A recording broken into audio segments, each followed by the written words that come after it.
Latent heat के बारे में, एकदम आराम से सोचना, हौच पौच नहीं करेंगे, ठीक है। देखो अगर हम इसके मीनिंग को देखो, लेटेंट, ठीक है, लेटेंट का मतलब क्या होता है, कोई मुझे बता सकता है? हिडन। लेटेंट का मतलब होता है गुप्त, हिडन छिपा हुआ, तो वैसा हीट जो छिपा हुआ है। अब तुम बोलोगे सर छिपा हुआ हीट, ये बात थोड़ा हजम नहीं होता है ना ये बात तुम्हें हजम हो रही होगी, ना ये बात मुझे हजम हो रही होगी कि छिपा हुआ हीट कैसे, ठीक है। तो मैं आपको समझाता हूँ। अच्छा एक बात बताओ, मान लो कि आपको पता है, जरा सोचो, एक घर है, जरा फील करो, और एक लड़का गेट के थ्रू एंट्री मारा। आपको पता है कि वो लड़का गेट के थ्रू एंट्री मारा, और आप गए पूछने, आंटी श्याम है? आंटी ने बोला नहीं श्याम तो नहीं, तुम लोग गरीब, वो तो एंट्री मारा यहीं से, कहाँ गया? तो घर में कहीं छिपा हुआ है। अलग बात है आंटी को शायद नहीं दिखाओ, समझो बात को, समझने की कोशिश करो, आंटी को नहीं दिखाओ, या आंटी उसे डिटेक्ट नहीं कर पाई हो कि श्याम अंदर आया, कब अंदर चला गया। तो ऐसे ही जो डिटेक्टेबल नहीं होते हैं, किसके द्वारा डिटेक्टेबल नहीं होते? अच्छा बता, हीट को डिटेक्ट कौन करता है? तो यहाँ पे मान लो श्याम आपका हीट है, तो आंटी क्या है आपका? थर्मामीटर, समझ में आया?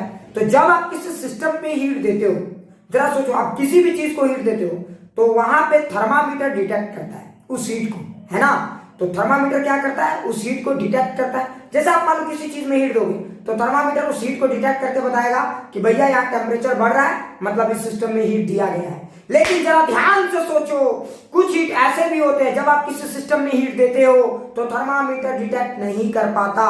वैसे हीट जो थर्मामीटर से हिडन रहता है, थर्मामीटर डिटेक्ट नहीं कर पाता, उस तरह के हीट को हम बोलते हैं लेटेंट हीट। क्या ये बातें समझ में आ गई? वैसे हीट को हम क्या बोलते हैं? Latent heat. अब तुम्हारे दिमाग में एक सवाल आएगा, ऐसा कौन सा जगह है सर जहां पे हम हीट देते हैं और थर्मामीटर डिटेक्ट नहीं कर पाता? अरे जरा सोचो, तुम्हारे दिमाग में एक सवाल आएगा कि ऐसा कौन सा जगह है सर जहां हीट देते हैं और थर्मामीटर जैसा चालाक इंसान भी उसको डिटेक्ट नहीं कर पाता? आखिर ऐसी कौन सी जगह है? क्या तुम लोगों को पता है ऐसी कौन सी जगह है? ये बात समझ रहे होगे? अगर आप पानी को हीट दोगे, जरा ध्यान से सुनो, अगर आप वाटर को हीट दोगे थर्मामीटर डिटेक्ट कर सकता है। आप वाटर को हीट दोगे थर्मामीटर डिटेक्ट कर सकता है। जरा ध्यान से सुनना, अगर आपके पास वाटर है, ठीक है, आपके पास वाटर है और अगर आपने इसको हीट दिया तो थर्मामीटर डिटेक्ट करेगा, तो डिटेक्शन होगा, ठीक है, डिटेक्शन होगा। अच्छा अगर आपने आइस को हीट दिया, आपने अगर आइस को हीट दिया तो भी थर्मामीटर डिटेक्शन करेगा। समझ में आया कि नहीं? लेकिन जरा सोचो, अगर आपके पास एक आइस है, हर आइस की बात नहीं, जरा ध्यान से सुना, अगर आपके पास आइस है एट 0 डिग्री सी, जरा फील करो, अगर आपने एक आइस ले आया 0 डिग्री सी पे, समझ में आ रहा है? एक आइस है जिसकी टेम्परेचर है 0 डिग्री सी, अब आप यहाँ पे हीट दोगे तो आपको पता है थर्मामीटर इस हीट को डिटेक्ट नहीं कर पाएगा। ये तुम घर में भी कर सकते हो, बहुत सिंपल सा एक्सपेरिमेंट है ये। जैसे ये तो हम खुद भी करके देखें, जैसे आप जो मिल्क लाते हो, दूध है ना, तो देखना फ्रीजर में रखा रहता है तो कभी कभी पूरा सॉलिड बन जाता है। अगर तुमने ध्यान से देखा होगा तो कभी कभी पूरा सॉलिड बन जाता है, ठीक है। और मेरे पास वो थर्मामीटर भी था, समझ में आ रहा है ना, तो वो पूरा सॉलिड बन जाता है, ठीक है। तो जैसे ही तुम उसको उस पर रखोगे, तुम ध्यान से देखना, जब रखोगे और थर्मामीटर लगा, ठीक है, देखना तुम थर्मामीटर लगाओगे तुम्हें एक बड़ा आश्चर्यजनक रिजल्ट दिखेगा। हीट तो दोगे लेकिन थर्मामीटर जो है ना उसको डिटेक्ट नहीं कर पा रहा है। वो तब तक डिटेक्ट नहीं कर पाता है जब तक कि पूरा का पूरा सॉलिड लिक्विड में ना बदल जाए। वो तब तक डिटेक्ट नहीं कर पाता है जब तक कि पूरा का पूरा सॉलिड लिक्विड में ना बदल जाए। मतलब थर्मामीटर कुछ देर तक शांत रहेगा, तुम ध्यान से देखना, और जैसे ही लिक्विड में बदल जाता है उसके बाद फिर थर्मामीटर डिटेक्ट करने लगता है। समझ में आया कि नहीं आया? इसका मतलब जब हम हीट देते हैं किसी भी सिस्टम पे, फील करेंगे, तो जब आप किसी भी चीज को हीट देते हो तो उस हीट का दो काम हो सकता है। जरा ध्यान से सुनो, उस हीट का दो काम हो सकता है। वो हीट क्या कर सकता है? किसी भी चीज का टेम्परेचर को चेंज कर सकता है, टेम्परेचर चेंज कर सकता है। अगर एक याद रखना, हीट टेम्परेचर चेंज कर रहा है तो थर्मामीटर डिटेक्ट करके बता देगा, थर्मामीटर बता देगा कि भैया हीट दिया जा रहा है, ठीक है। थर्मामीटर डिटेक्ट कर दिया, और थर्मामीटर इस हीट को लेकर सेंसिबल है, थर्मामीटर इस तरह के हीट को लेकर सेंसिबल है, इसलिए इस तरह के हीट को कहा जाता है सेंसिबल हीट। समझ में आया? जो थर्मामीटर बता सकता है कि भैया यहाँ पे हीट दिया जा रहा है, समझ में आया? सो इस तरह के हीट को कहा जाता है सेंसिबल हीट। लेकिन कुछ हीट ऐसे होते हैं जो टेम्परेचर चेंज करने के बजाय, समझ में आ रहा है ना, फेज चेंज करते हैं। क्या चेंज करते हैं? फेज, चाहे वो सॉलिड से लिक्विड में बदले या लिक्विड से गैस में बदले। समझ में आ रहा? उस समय पे देखना, जिस समय फेज में चेंज होता है, जरा ध्यान से सुनना, जिस समय फेज में चेंज होता है, फील करेंगे, जिस समय फेज में चेंज होता है उस समय टेम्परेचर में चेंज नहीं होता। तो ये वाला ही याद रखना, थर्मामीटर फेज चेंज को डिटेक्ट करने के लिए नहीं बना है, थर्मामीटर टेम्परेचर के चेंज को डिटेक्ट करने के लिए बना है। बात समझिए, तो थर्मामीटर यहाँ पे इस टेम्परेचर के चेंज को डिटेक्ट नहीं कर पाता है। मतलब इस तरह के हीट जो फेज चेंज करने में लगाए जाते हैं वो हीट क्या होते हैं, hidden from thermometer. That's why that type of heat is said to be latent heat. समझ में आ गया, लेटेंट हीट कहते हैं। क्लियर। अब तुम्हारे दिमाग में एक और सवाल आएगा कि सर अगर हमने ये हीट दिया, थर्मामीटर डिटेक्ट नहीं कर पाया, थर्मामीटर से छिपा हुआ है, तो ये हीट गया कहां? जरा सोचो, क्या आप समझ गए? तो जरा सोचो क्या हुआ इस हीट के साथ। तो जरा समझ गए होगे, इस हीट ने क्या किया, फेज को चेंज किया।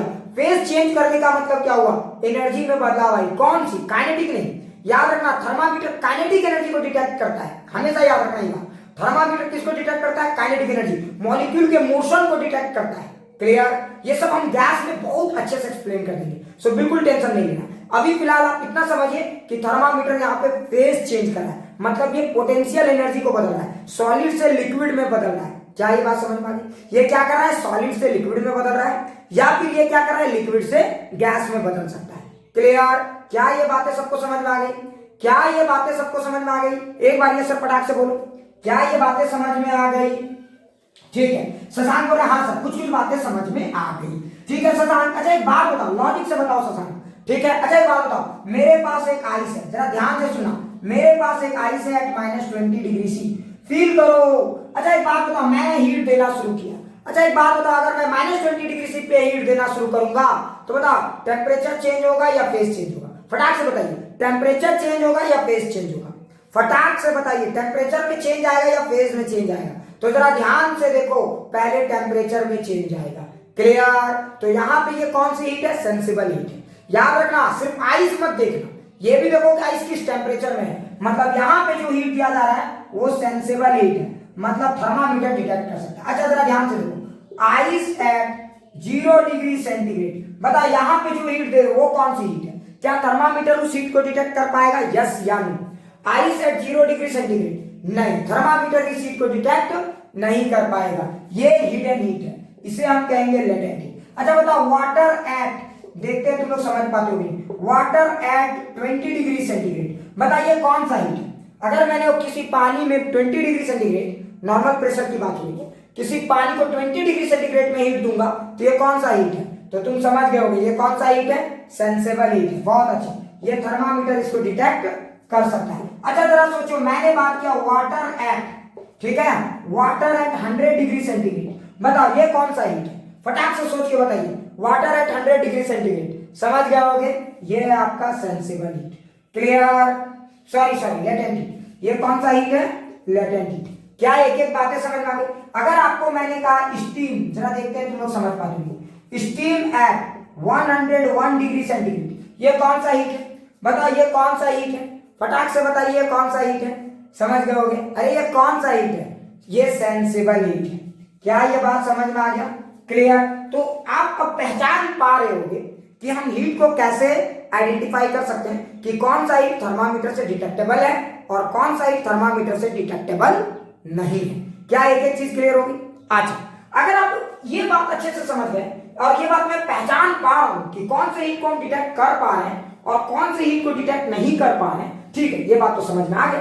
लेकिन मेरे दिमाग में एक सवाल आता है, जरा सोचो, सेंसिबल हीट का फॉर्मूला लिखना हमारे लिए हमेशा आसान है, ठीक है,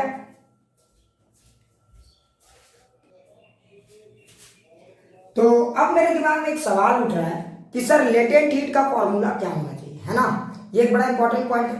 तो लेटेंट हीट का फॉर्मूला क्या होना चाहिए? जैसे सेंसिबल हीट का फॉर्मूला मुझे समझ में आता है, क्योंकि सेंसिबल हीट के फॉर्मूला में टेम्परेचर का डिपेंडेंसी बड़ा अच्छा है। जैसे जैसे जितना ज्यादा हीट दोगे टेम्परेचर उतना टेम्परेचर बढ़ेगा। तो अगर आपको कोई पूछेगा सेंसिबल हीट का फॉर्मूला, तो आप तो जान ही रहे हो, mc∆T, है ना, जिसमें एक बात तो तय है कि सेंसिबल हीट में क्या होता है, टेम्परेचर चेंज होता है। अगर आपने किसी सिस्टम में टेम्परेचर चेंज करने के लिए हीट दिया तो वहां तो टेम्परेचर चेंज हो रहा है, तो कहीं ना कहीं आप लिख सकते हो Q = mc∆T। लेकिन मेरे दिमाग में एक सवाल ये आ रहा है, जरा ध्यान से सुनना, मेरे दिमाग में एक सवाल ये आ रहा है,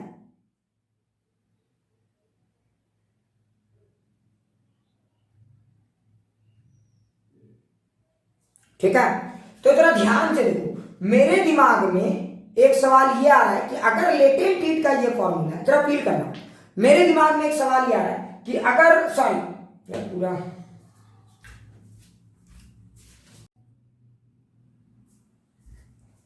ये जो है ना बीच बीच में ऑनलाइन में यही सब गड़बड़ है, बीच में कभी नेटवर्क प्रॉब्लम। अभी ठीक है, पहले एक बार सारे लोग ये सर बोलो तो फटाक से। अभी ठीक है, एक बार पहले बोलो उसके बाद। अभी ठीक है, चलो ठीक है। आज मेरे को एडिटिंग भी बहुत करना पड़ेगा, बहुत ज्यादा एडिटिंग करना पड़ जाएगा, ठीक है। तो देख मैं क्या बोल रहा था, मैं बोल रहा था जरा ध्यान से सुनो, मैं बोल रहा था कि ठीक है, अब मेरे दिमाग में एक सवाल ये है कि हम लेटेंट हीट को मेजर कैसे करें। ये बड़ा इंटरेस्टिंग होता है, लेटेंट हीट को आप मेजर कैसे कर सकते हो, है ना। जैसे आप अगर उस सेंसिबल हीट को मेजर करने की बात थी, इसके लिए हमारे पास बहुत आसान सा तरीका है, mc डेल्टी। वहां तो चेंज इन टेम्परेचर था, लेकिन बेटा लेटेंट हीट में तो टेम्परेचर में भी चेंज नहीं आता, तो आप इस फॉर्मूला को यूज कर भी नहीं सकते लेटेंट हीट में। सोचो क्यों, क्योंकि लेटेंट हीट में डेल्टी तो जीरो होता है ना भाई, लेटेंट हीट में टेम्परेचर में तो कोई चेंज नहीं होता। तो अगर थर्मामीटर के हिसाब से देखोगे, इस फॉर्मूले के हिसाब से देखोगे तो कोई हीट दिया ही नहीं है।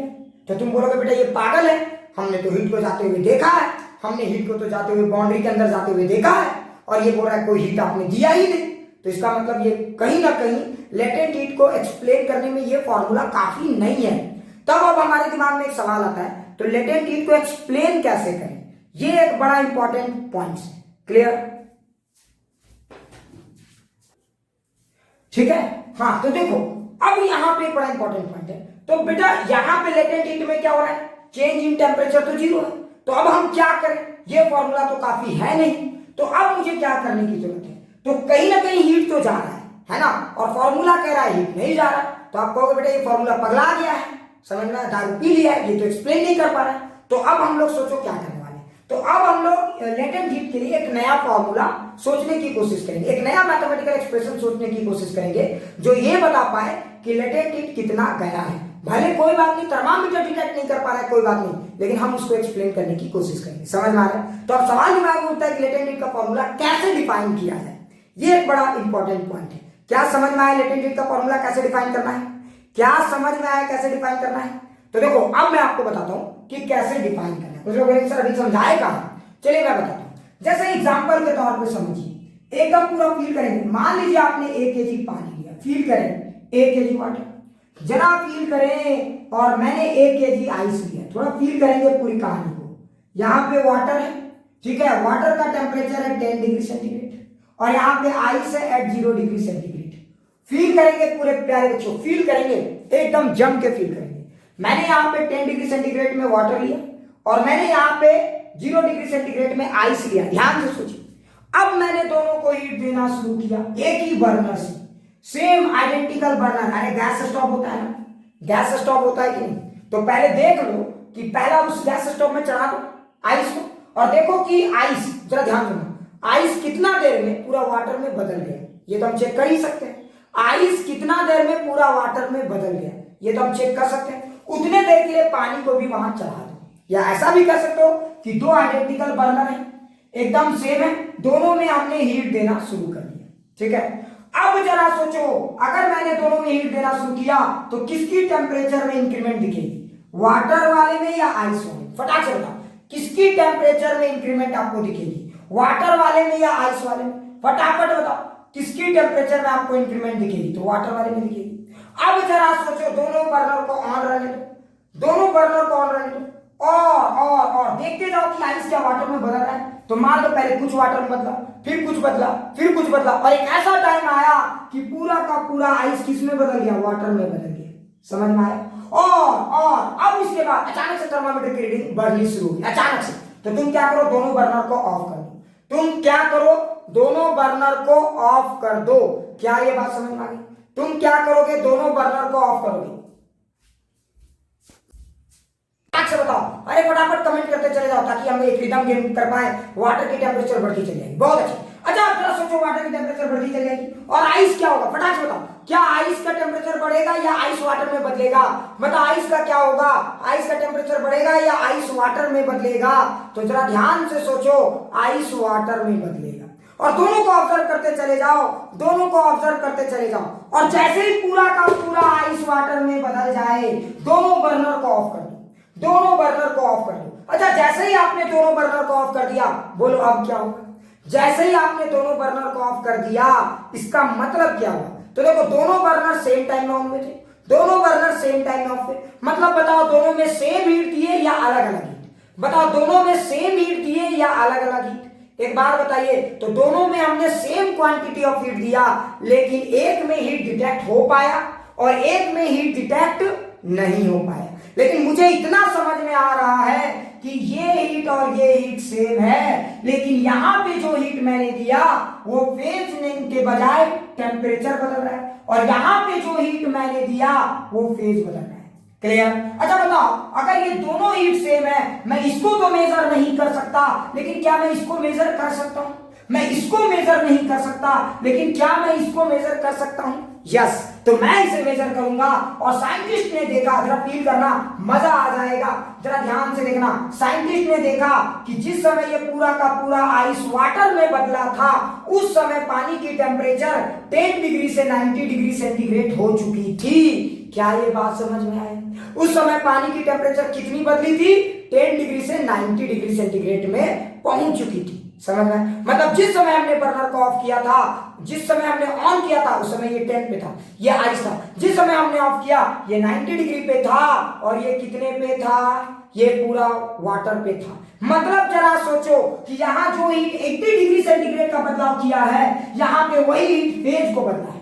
क्लियर? यहाँ पे वही हीट फेज को बदला है। क्या समझ में आ रहा है? क्या समझ में आ रहा है? एक एक चीजें समझ में आ गई? बिल्कुल, ये रियल डेटा है, बिल्कुल आर्यन, ये रियल डेटा है। ठीक है, अब जरा सोचो, इस हीट को आप मेजर करोगे तो कितना आएगा? m के जगह 1, c के जगह 1 किलो कैलोरी, क्योंकि ये पूरा का पूरा गेम समझ में आ रहा है ना। तो c देखो, m के जगह 1 kg, 1 इंटू डेल्टी के जगह आप 80, तो ये वाला आंसर आएगा 80 किलो कैलोरी। याद रखना, मैंने किलो कैलोरी क्यों लिया? क्योंकि मास केजी में, याद है ना। तो देखो 80 किलो कैलोरी। क्या ये बात समझ में आया? क्या ये बात समझ में आया कि नहीं आया? अरे ईमानदारी से बोलो, ये बात समझ में आया कि नहीं है? अच्छा एक बात बताओ, तो यहाँ पे जो मैंने हीट दिया वो 80 किलो कैलोरी है, तो बताओ यहाँ पे जो हीट दिए वो भी तो 80 किलो कैलोरी है। इससे एक बात तो कंफर्म हो गया मुझे कि किसी भी आइस को अगर वाटर में बदलना चाहते हो तो आपको 80 किलो कैलोरी हीट चाहिए पर केजी। क्या ये बात समझ में आ गई? क्या ये बात समझ में? अगर आप किसी आइस को वाटर में बदलना चाहते हो तो आपको 80 किलो कैलोरी हीट चाहिए पर केजी। पूरा एकदम अच्छे से फील आ गया? कितना हीट चाहिए पर केजी? 80 kilo calorie. समझ में आया? और इसी हीट को कहा जाता है एल, लेटेंट हीट। समझ में आया?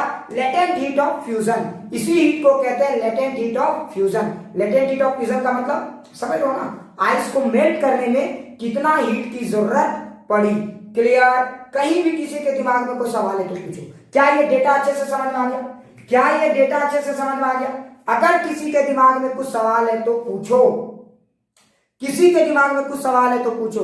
सर तो वाटर को 10 डिग्री सी पे ही लेना होगा? नहीं नहीं नहीं नहीं नहीं, ऐसा कोई जरूरी नहीं है। अगर तुम वाटर को मान लो कि 5 डिग्री सेंटीग्रेड पे लेते तो बता इसकी फाइनल टेम्परेचर कितनी होती? लॉजिक से सोचो, लॉजिक से सोचो, क्योंकि ये तो प्रोपोर्शनल रिलेशनशिप है।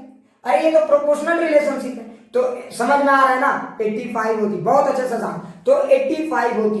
एक अप्रोक्सीमेट डेटा के पॉइंट ऑफ व्यू से हम बात करें। समझ में आ गया? और किसी के दिमाग में कोई सवाल? क्या ये बात समझ में आ गया शशांक? तो देखो, अगर एक बात बताओ शशांक, 1 केजी के लिए 80 किलो कैलोरी वाटर की जरूरत पड़ती है। 1 केजी के लिए 80 किलो कैलोरी हीट की जरूरत पड़ती है 1 केजी के लिए। तो बताओ शशांक, 1 ग्राम के लिए कितने कैलोरी हीट की जरूरत पड़ेगी? तो समझ लो, के से के हटा दो तो 80 कैलोरी। इसी को बोलते हैं latent heat of fusion, 80 calorie पर ग्राम। क्या ये बात समझ में आया?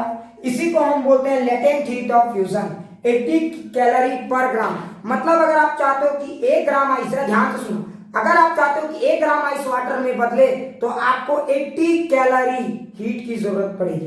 क्या ये बात समझ में आई? अच्छा, ये हीट थोड़ी सी है या ज्यादा है? लॉजिक से बताओ, ये हीट थोड़ी सी है या ज्यादा है? तो ये हीट ठीक ठाक ज्यादा है। सोचो, अगर इसी हीट को आप यूज करते तो 80 डिग्री सेंटीग्रेड बदलता। अगर आप इसी हीट को यूज करते तो 80 डिग्री सेंटीग्रेड टेम्परेचर में चेंज आता है। लेकिन जब आप उसी हीट को यूज करते हो तो समझ में आ रहा है। तो सोचो, जो हीट 80 डिग्री सेंटीग्रेड बदल सकता है उतना amount of heat phase change करता है। क्लियर? जो हीट 80 डिग्री सेंटीग्रेड बढ़ा सकता है टेम्परेचर को, उतना हीट 80 डिग्री सेंटीग्रेड उतना ही हीट फेज को बदल सकता है। क्या ये बात समझ में आ गई? मतलब ये हीट ठीक ठाक है। क्या कुछ कुछ बातें क्लियर हो गई? क्या कुछ कुछ बातें क्लियर हो गई? इसे हम कहते हैं लेटेंट हीट ऑफ फ्यूजन। अब तुम्हारे दिमाग में एक सवाल आएगा, जरा देखो, अब तो तुम भी जानते हो पूरा गेम यूनिटरी मेथड है ना।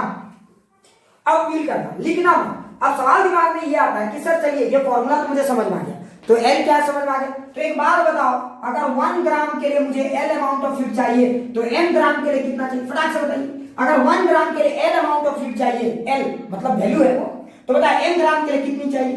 तो एम ग्राम के लिए जो आपको हीट चाहिए वो कितनी चाहिए? ml। समझ में आ गया?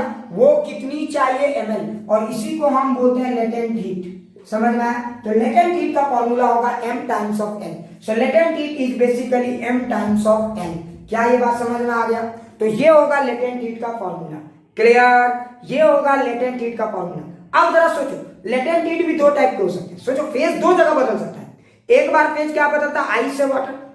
समझने की कोशिश करो, एक बार फेज यहां बदलता है और एक बार फेज कहां बदलता है बताओ? वाटर से वेपर। तो वहां भी बदल सकता है। तो दोनों का एल अलग अलग है। अभी हम फिलहाल जिस एल की बात कर रहे हैं वो आइस टू वाटर की बात है। अभी हम फिलहाल जिस एल की बात कर रहे हैं वो आइस टू वाटर की बात है। क्या ये बातें समझ में आ गई? अभी फिलहाल हम जिस एल की बात कर रहे हैं वो आइस टू वाटर की बात है। तो इसके लिए मैं कैसे समझूंगा कि आइस टू वाटर वाला बात हो रहा है या फिर वाटर टू गैस वाला बात हो रहा है? तो अब इसके लिए यहाँ पे एल के नीचे एक सब्सक्रिप्ट लगाया जाता है और उस सब्सक्रिप्ट को हम लोग क्या बोलते हैं? Latent heat of fusion, LF। Fusion का मतलब मेल्टिंग से रिलेटेड वर्ड है। क्लियर? ये अच्छे से समझ में आ गया? इसे हम कहते हैं latent heat of fusion. So this is the formula for latent heat of fusion और वेपराइजेशन। बस यहाँ LF लगा दोगे तो लेटेंट हीट ऑफ फ्यूजन हो जाएगा, यहाँ LV लगा दोगे तो लेटेंट हीट ऑफ वेपराइजेशन हो जाएगा। सो इसके लिए टेंशन नहीं लेना, पहले कंसेप्ट क्लियर कीजिए। क्या सबको ये बातें समझ में आई? क्या सबको ये थोड़ी थोड़ी बातें समझ में आई? यस या नो? क्या लेटेंट हीट का फॉर्मूला एकदम पूरा अच्छे से क्लियर हो गया? पूरा अच्छे से क्लियर हो गया? ठीक है। अब मेरे दिमाग में आता है कि सर चलिए ये फॉर्मूला तो मेरे को समझ में आ गया, ml है ना। तो अगर जरा ध्यान से सुनना, आइस को बदलने में, आइस को वाटर में बदलने में अगर ग्राम की बात करें, 1 ग्राम पे देखेंगे तो आपको 80 कैलोरी चाहिए। ओहो, अरे ये तो बहुत ज्यादा है सर, बहुत ज्यादा है, बिल्कुल ज्यादा है। तो LF की वैल्यू है 80 कैलोरी पर ग्राम। ठीक है, बहुत अच्छा। अब जरा आगे सोचो, अगर मान लो आप वाटर को वेपर में बदलना चाहते हो, वाटर को वेपर में बदलना चाहते हो तो कितना हीट चाहिए? जरा सोचो, आपको जान के हैरानी होगा, ये भी डेटा उसी तरह से निकाला जाता है। क्लियर? एक तरफ बहुत ज्यादा पानी को गर्म किया जाता है, बहुत ज्यादा, थोड़ा मोड़ा नहीं, बहुत ज्यादा। ठीक है, बहुत ज्यादा पानी लिया जाता है और एक तरफ 1 kg पानी लिया जाता है। ठीक है, समझ गए? अब क्या इसको करके बता दूं या समझ जाओगे? करके बता दूं या समझ गए? मैं इसका भी एक करके दिखा दूं एक्सपेरिमेंट, या समझ जाओगे? फटाक से बोलो, करके बता दूं या समझ जाओगे ये बात? अरे फटाक से यस या नो बोल भाई।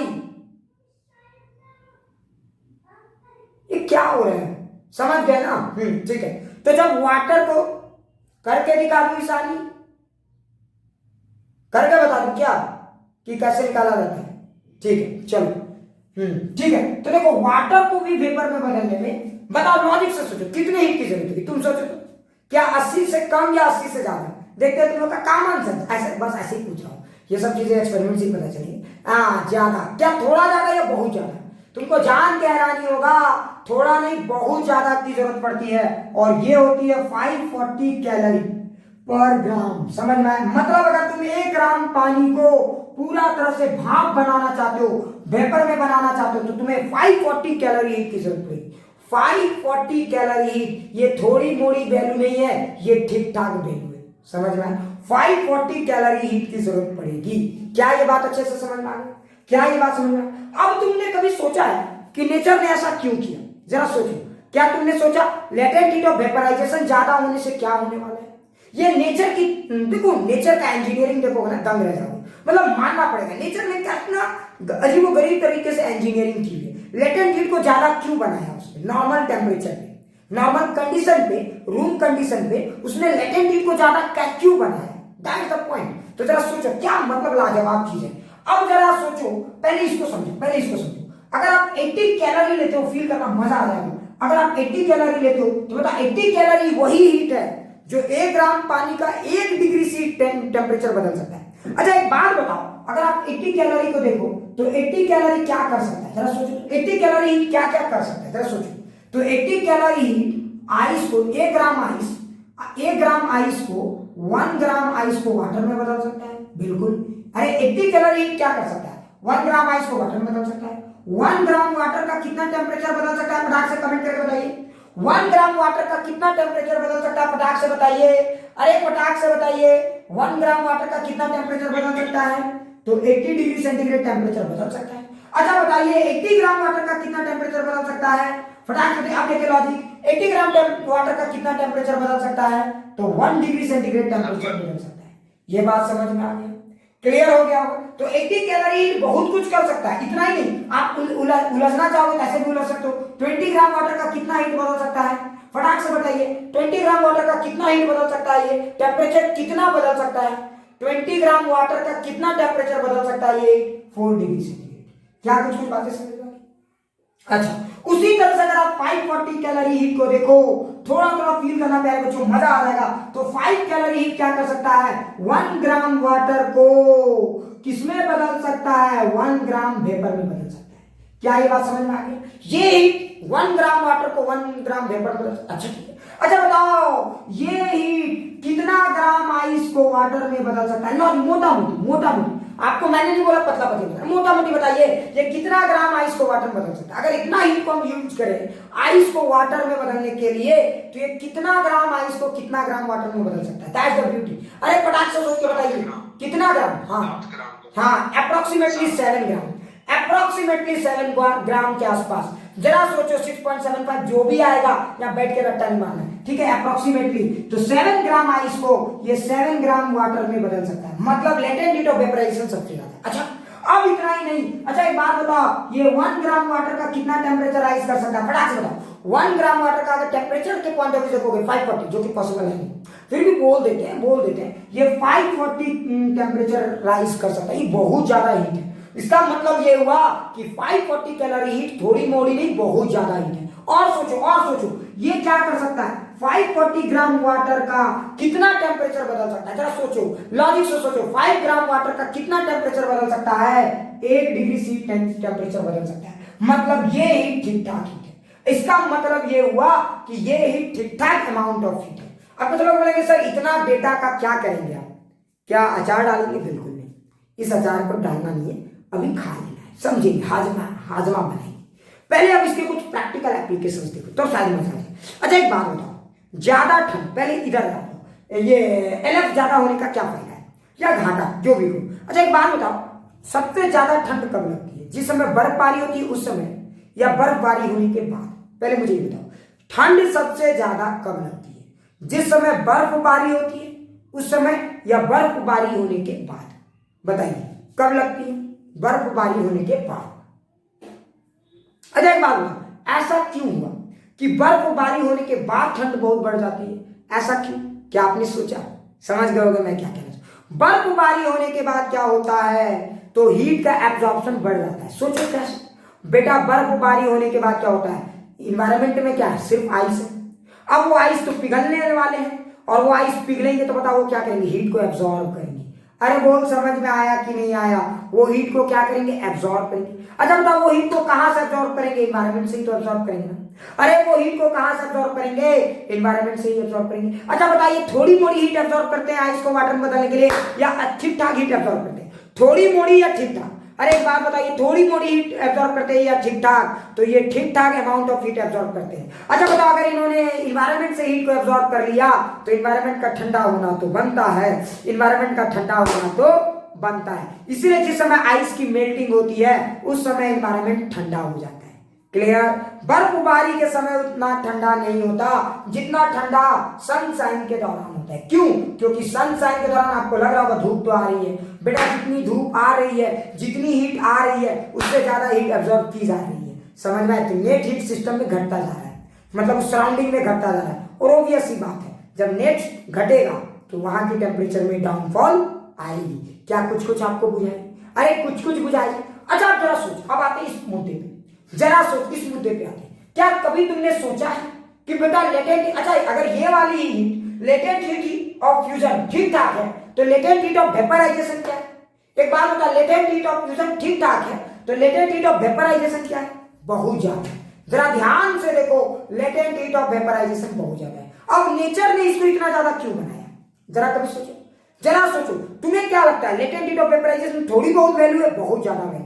अगर सोचो लेटेंट हीट ऑफ वेपराइजेशन को बहुत ध्यान से देखोगे तो तुम्हें मजा आ जाएगा, थोड़ा सा ध्यान से देखोगे तो तुम्हें मजा आएगा। नेचर ने इसको ज्यादा बनाया है हमारी सर्वाइवल के लिए। जरा कभी तुमने सोचा है, जरा कभी तुमने सोचा है, जरा कभी तुमने सोचा है कि अच्छा एक बात बताओ, जब आपको बहुत ज्यादा गर्मी लगता है तो स्वेटिंग होता है, कभी सोचा है स्वेटिंग क्यों होता है? जरा सोचो, लॉजिक से सोचो। अच्छा एक बात बताओ, अगर गर्मी लगता है तो स्वेटिंग होता है। देखो नेचुरल फेनोमेनन कैसे डिसाइड करते हैं हमारे बॉडी के हीट टेम्परेचर को, ये कूलिंग है। जरा सोचो कैसे, फील कराता हूं। अगर मान लो कि आपके शरीर में पसीना है तो ऊपर में क्या बन गया? वाटर। अच्छा बताओ वो वाटर वेपर बन के बाहर निकलेंगे ना? अच्छा एक बात बता, अगर वो वाटर वेपर बन के बाहर निकलेंगे तो वो क्या करेंगे? अरे एक बात बता, अगर वो वाटर वेपर बन के बाहर निकलेंगे तो क्या वो हीट को लेकर जा रहे हैं या देकर जा रहे हैं? बता, अगर वाटर वेपर बन के बाहर निकल रहा है तो वो हीट को लेकर जा रहा है। अरे वो हीट को लेकर जा रहा है। जरा सोचो, यहां अगर मान लो स्वेटिंग हो गया, जरा सोचो अगर यहाँ स्वेटिंग हो गया तो बोलो क्या होगा? अगर यहाँ स्वेटिंग हो गया तो हमारे बॉडी से हीट एब्जॉर्ब करेगा, और अगर जैसे इसकी हीट एब्जॉर्प्शन हो जाएगी ये वेपर में बदल जाएगा। लेकिन जरा सोचो जिस समय ये वेपर में बदलेगा, फील करना, बोलो जिस समय ये वेपर में बदला उस समय हमारे बॉडी से हीट एब्जॉर्ब हुआ है? अच्छा एक बात बता, अगर हमारे बॉडी से हीट एब्जॉर्ब हुआ है तो हमारे बॉडी में हीट घटा है, तो बता अब हमारे बॉडी की टेम्परेचर बढ़ेगी या घटेगी? लॉजिक से बता, अब हमारे बॉडी की टेम्परेचर बढ़ेगी या घटेगी? तो हमारे बॉडी की टेम्परेचर घटेगी। समझ में आया? अच्छा एक बात बताओ, इसका ज्यादा होना क्यों जरूरी?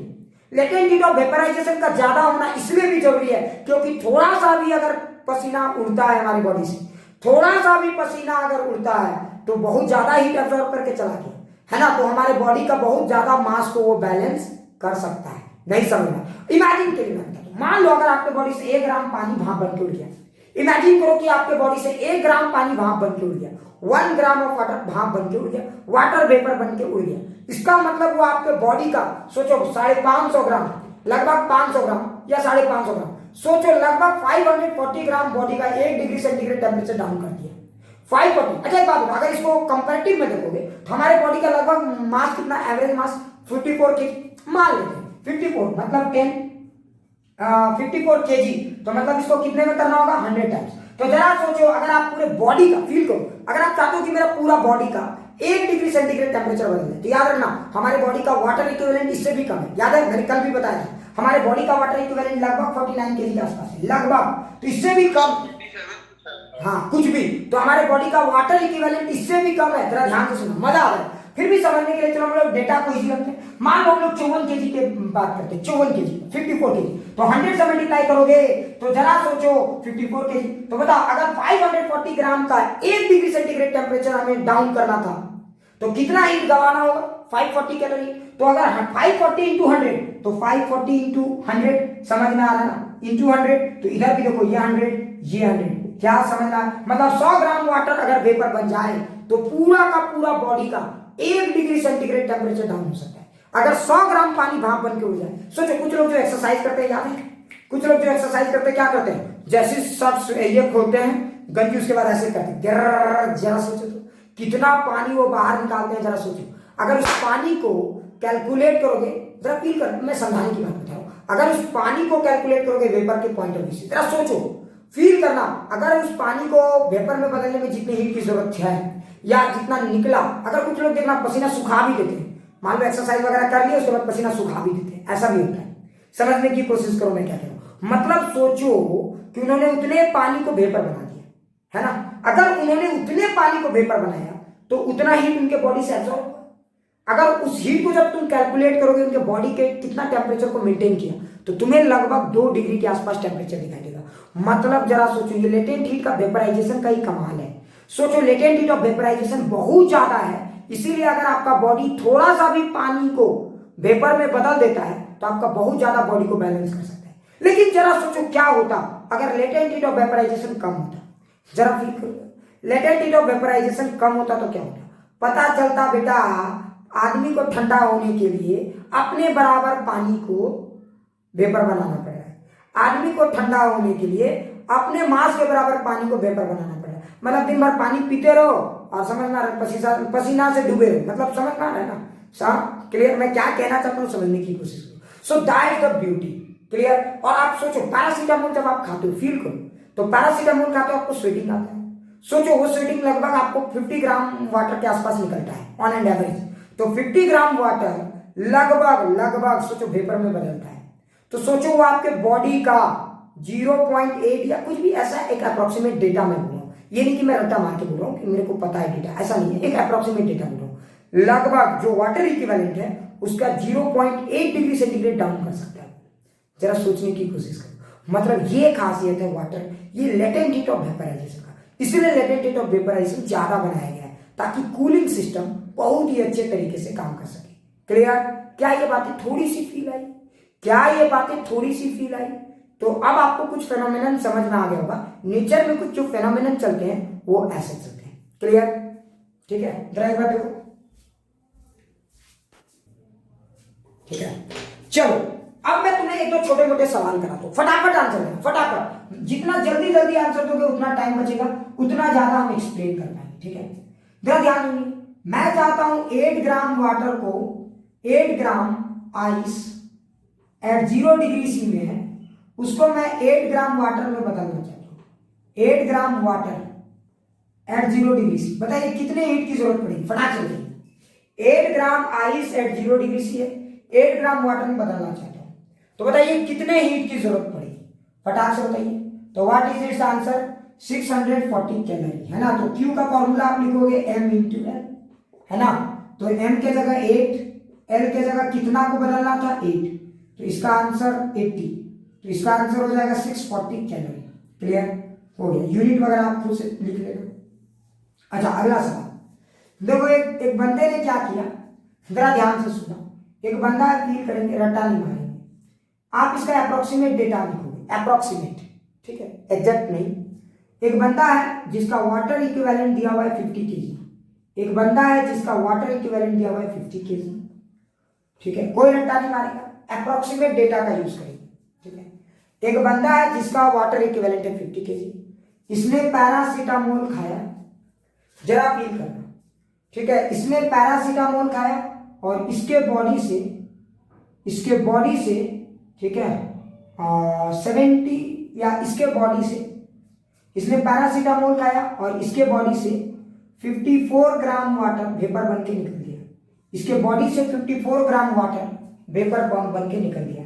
इसने क्या लिया? पैरासीटामोल। जरा ध्यान से सुनिए, पैरासीटामोल, ठीक है, इसने पैरासीटामोल लिया, ठीक है, 54 ग्राम वाटर वेपर बन के निकल गया, ठीक है, 54 ग्राम वाटर वेपर बन के निकल गया। तो आपको बताना है कि इस इंसान का बॉडी टेम्परेचर में कितना डाउन हुआ है, what is change in body temperature. एक और चीज, 50 केजी में 54 ग्राम को, अब ऐसा मत सोचना कि सर ये जो वेपर बन के निकल गया तो रियल में तो बचेगा वो जो है, समझो बात को, लेकिन मान के चलो कि इसका बॉडी टेम्परेचर लगभग, बॉडी जो वाटर इक्विवेलेंट है लगभग कांस्टेंट है, मान के चलिए ये बात, ठीक है। तो ज्यादा हॉटपॉट नहीं करना, मैं कैलकुलेशन इजी करना चाहता हूँ। चलिए फटाक से बताइए इसकी टेम्परेचर कितनी घटी, फटाक से बताइए इस इंसान की टेम्परेचर कितनी घटी, फटाक से बताइए।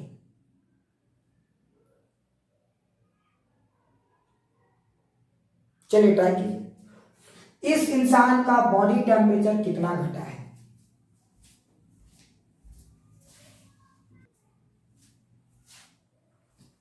बाकी लोगों का? अच्छा एक बात बताओ, लॉजिक से सोचो, इसके बॉडी ने कितना हीट लॉस किया?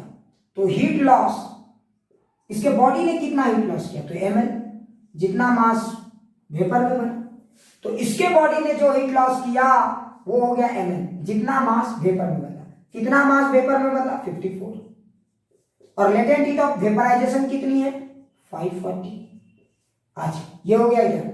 अब बताओ इसके बॉडी ने जो लॉस किया, इसका भी तो बॉडी टेम्परेचर डाउन हुआ, ये तो हम समझ ही रहे डेल्टी नेगेटिव आना है, तो वो सब चीजें हमें पता है, इसलिए उसके लिए क्लियर है। एम के जगह, अच्छा एक बात बताया, मास की जगह क्या लिखेंगे? अगर इधर ग्राम में तो सब कुछ ग्राम में लिखोगे, तो 50 इंटू 10 पावर 3 एम सी हो गया 1, जो कि वाटर इक्विवेलेंट दिया हुआ इस इंसान का। और डेल्टी कितना होगा? तो डेल्टी यही तो निगेटिव है, ये मुझे पता है कि निगेटिव है, इसलिए मुझे ज्यादा हॉटपॉट नहीं करना है, ठीक है। तो अगर आप इस डेल्टी को कैलकुलेट करोगे तो 54 into 54 0.50 into 10⁻3। So this is the change in temperature of the body. ये चेंज इन टेम्परेचर है, आप डिग्री सेंटीग्रेड में लिखो या डिग्री केल्विन में लिखो, कोई फर्क नहीं पड़ता। क्या ये अच्छे से समझ में आ गया? क्या ये अच्छे से समझ में आ गया? और ये निगेटिव वैल्यू है, याद रखना, क्योंकि हीट लॉस के लिए देखो मैंने साइन का सहारा नहीं लिया, लॉजिक का सहारा लिया। मैंने पहले ही मान लिया कि लॉस है, तो ये ऑब्वियस सी बात है निगेटिव वैल्यू। फाइनल वाली कम होगी और इनिशियल वाली ज्यादा होगी। क्या ये पूरी तरह से फील आ गया? ये अप्रोक्सीमेटली कितना आ रहा है, जो भी आ रहा होगा, मान लेते हैं एक अप्रोक्सीमेट डेटा की हम बात करें तो मुझे लगता है 0.5। क्या यही आ रहा है ना? क्या यही आ रहा है अप्रोक्स? मोटा मोटी, हाँ ठीक है, जो भी आ रहा होगा 0.6, ठीक है। अगर आप लोगों ने 0.6 बोला तो ठीक है, 0.6 unit. So change in temperature जो आएगा अप्रोक्सीमेटली 0.6 डिग्री सेंटीग्रेड आएगा। क्या ये बात अच्छे समझ में आ गई? तो आपको ना रटना नहीं, चीजों को समझना है। जैसे एक और सवाल बताता हूं, इजी सवाल, उसके बाद देखो कुछ लोग बोलेंगे सर ये सब चीजें क्यों करा रहे हैं, आपको थोड़ी देर बाद सब समझ में आ जाएगा। सो प्लीज चिंता मत करना, ठीक है। क्यों करा रहे हैं अभी ये मत पूछो, बस कराए जा रहे हैं, आप करते जाओ, आपको अपने आप अंडरस्टैंडिंग डेवलप हो जाएगा, ठीक है। वो मूवी याद है ना, कराटे किड? जितना बेसिक चीजें करोगे ना आपका कंसेप्ट उतना बेहतर होगा। हाँ, कराटे किड कंसेप्ट है। अब देखो एक और सवाल मैं पूछता हूँ, देखो अगला सवाल, ये सवाल मुझे उम्मीद है सारे लोग बनाओगे और ये सब सवाल नीट ऊट में जनरली पूछे जाते हैं, ठीक है। हाँ देखो, मान लेते हैं कि मेरे पास है 10 ग्राम आइस, फील करना, 10 gram ice at -10 degree centigrade. Feel करो, मेरे पास है 10 gram ice at -10 degree centigrade. मैं इसको कन्वर्ट करना चाहता हूं 10 ग्राम वाटर एट 10 डिग्री सेंटीग्रेड।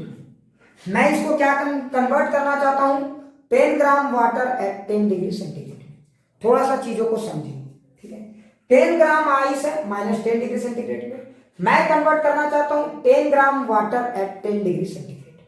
चलिए बताइए कितने हीट की जरूरत पड़ेगी, फटाक से बताइए, इसको कन्वर्ट करने में कितने हीट की जरूरत पड़ेगी। Find the amount of heat. चलिए सॉल्व करके बताइए, find the amount of heat required. सारे यूनिट को अभी आप कैलोरी में लिखोगे, ठीक है, ठीक है ना। तो देखो डेटा ऊपर में दे दिया गया है, एलबी होगा 540, एलएफ होगा 80, सी आइस 0.5, सी डब्ल्यू 1। ये डेटा दिया गया है, ठीक है। ये सब याद नहीं रखना है, ये सब दिया रहता है, so don't take tension. Medical वाले कुछ लोग याद रख सकते हो, मुझे नहीं लगता जेई में ये सब डेटा याद रखने की जरूरत है, लेकिन खैर आपको याद हो जाएगा, आपको स्पेशली इसके लिए फोकस नहीं करना है। क्या आंसर आ गया आर्यन? आंसर आया? बहुत अच्छे। शशांक देखो, अरे एक बात बताओ शशांक, फील करना, रट्टा नहीं मारना शशांक, आराम से समझिए। मुझे क्या करना है शशांक, पहले -10 डिग्री सी से मैं क्या करूंगा बताओ। पहले जो मैं हीट दूंगा शशांक वो -10 डिग्री सी से 0 डिग्री सी में कन्वर्ट होगा, समझ गए ना शशांक? अच्छा बताओ, फिर जो मैं हीट दूंगा वो 0 डिग्री सी से किस में कन्वर्ट होगा शशांक? क्या वो 0 डिग्री सी से 10 डिग्री में होगा या 0 डिग्री से 0 डिग्री में ही होगा? देखते हैं तुम लोग का कॉमन सेंस क्या कहता है। वो 0 से 0 डिग्री में ही होगा, बहुत अच्छी। बस अंतर क्या होगा, यहां पे ये आपका होगा आइस, यहां पे ये होगा वाटर। क्या फील आया? और उसके बाद देखो फिर यहां से यहां क्या होगा, फिर वाटर होगा, है ना, 10 डिग्री सेंटीग्रेड। क्या ये समझ में? अच्छा एक बात बताओ, यहां कौन सा फॉर्मूला यूज होगा? तो यहां देखो टेम्परेचर चेंज हो रहा है, मतलब सेंसिबल हीट वाला फॉर्मूला यूज होगा। तो सेंसिबल हीट का फॉर्मूला क्या है, मास m, सी के जगह सी ऑफ आइस, क्योंकि ये आइस है, याद रखो आइस का टेम्परेचर चेंज हो रहा है, आइस का, तो सी ऑफ आइस कितना है 0.5, ठीक है। तो 10 इंटू 0.5 इंटू डेल्टी, तो 10। तो देखो ये वाला वैल्यू कितना आएगा 50। क्या मैं सही लिखा है मैंने? ठीक है। अब देखो आइस से वाटर में बदल रहा है, यहां जो फॉर्मूला यूज होगा ml है ना, तो मास के जगह 10 और L के जगह क्या यूज करेंगे, तो लेटेंट हीट ऑफ फ्यूजन 80, तो ये हो जाएगा आपका 800, है ना। फिर यहां से यहां देखो कौन सा फॉर्मूला यूज होगा, बोलो mc डेल्टी या ml, पहला वाला या दूसरा वाला, mc डेल्टी या ml, पहला वाला, बहुत अच्छी। तो यहां पे यूज होगा mc डेल्टी, है ना, तो m के जगह मैं लिखूंगा 10, सी के जगह 1 और डेल टी के जगह 10, तो ये आंसर आएगा 100। सो देखो जो टोटल हीट मैंने जो सप्लाई किया इस सिस्टम को वो है 50 plus 800 plus 100। So total heat is basically 950 calorie. क्या ये एकदम अच्छे से फील आ गया? क्या ये एकदम अच्छे से फील आ गया? मतलब अगर आप चाहते हो कि 10 ग्राम आइस को 10 ग्राम वाटर में बदलना चाहते हो तो आपको इतने हीट की जरूरत पड़ेगी। पूरा फील करते चले जाओ, रट्टा नहीं मारना, फील करते जाना है, ठीक है? क्या अच्छे से फील आ गया? अच्छे से एक और सवाल करते हैं इस पे, फटाफट कैलकुलेशन। और डेटा ऊपर में है तो एकदम फटाफट, जितना जल्दी आप कर सको अच्छा लगता है मुझे, जितना फास्ट आप कर सको कोई दिक्कत नहीं है मुझे, जितना फास्ट, ठीक है? LV 540। इस बार मैंने क्या किया है, 20 ग्राम नहीं, इस बार भी मैं 10 ग्राम लेता हूं। 10 ग्राम वाटर, देखते हैं तुम लोग का बुद्धि कितना काम करता है। 10 ग्राम वाटर को मैं देखता हूं, ठीक है? मैं 100, देखते हैं ये कितने लोग सही बना पाते हैं। 100 डिग्री सी वाटर में बदल रहा हूं, 100 डिग्री सी में बदल रहा हूं, जिसमें 5 ग्राम वाटर है। 100 डिग्री सी में बदल दिया, जिसमें 5 ग्राम वाटर है और जिसमें 5 ग्राम वेपर है। क्या सवाल सबको समझ में आ गया? मैंने 10 ग्राम वाटर, 10 ग्राम, एक आगे रुक जाओ थोड़ा सा और मजेदार, 10 gram ice at -10 degree C. जरा ध्यान से सुनो, 10 gram ice at -10 degree C है, जिसको मैं बदलना चाहता हूं 100 डिग्री सेंटीग्रेड वाटर और वेपर के मिक्सचर में। ध्यान से सुनो, मतलब उस जगह पे वाटर और वेपर दोनों मिक्स है, ऐसा हो सकता है। सोचो कब? वेपराइजेशन के दौरान। उस समय 100% वाटर तो नहीं बदला, इसका मतलब वो 50%, हाँ उसका आधा बदला है, ठीक है? तो बताइए इस पूरे गेम के लिए कितने अमाउंट ऑफ हीट की जरूरत पड़ेगी? फटाक से कैलकुलेट कीजिए, फटाक से कैलकुलेट कीजिए, डाटा ऊपर में सारा कुछ दिया हुआ है।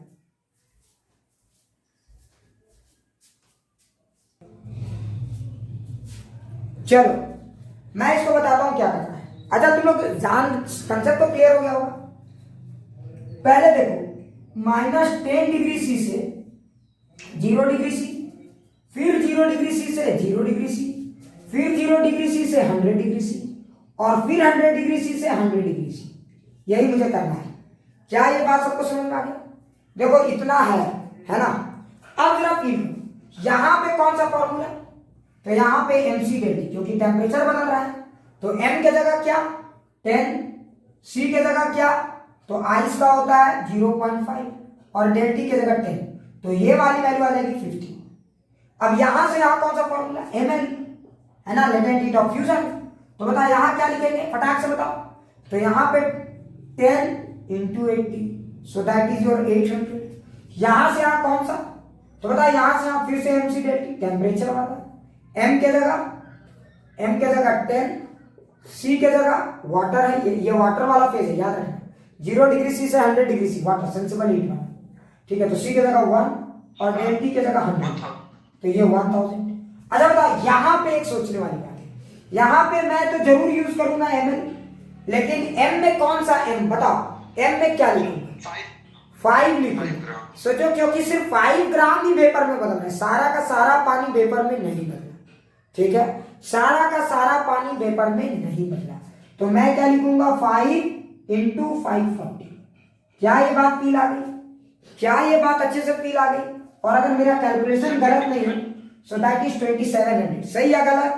तो देखो अब आप इन सबको ऐड कर दो, 2700 प्लस 1000 है ना, तो 3700, 4500 तो 4, तो इसका टोटल जो वैल्यू आना चाहिए 4550 कैलोरी, है ना? तो total value should be this much. Clear? क्या ये फील आ गया? मतलब जो टोटल अमाउंट ऑफ जो हीट हमने सप्लाई किया वो है -10 डिग्री सी से 100 डिग्री सी। पूरा एकदम अच्छे से फील आ गया होगा। क्या एकदम क्लियरली समझ में आ गया? क्या एकदम स्मूथली समझ में आ गई ये चीज? कहीं पर भी किसी को डाउट है तो पूछो।